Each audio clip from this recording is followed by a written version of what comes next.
రామ చిలకమ్మ ప్రేమ ములకమ్మ జై జై తాన కులికి కులరాలవమ్మ. ఏమైందమ్మా? రౌడీ రంగులు వస్తున్నారా?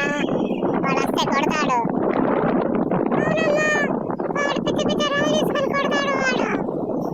వాడిని ఏదో ఒక రోజు కొరకేయాలి. నేను కొరుకుతానమ్మా, పెద్ద అయ్యాక వాడిని కొట్టు కొట్టు.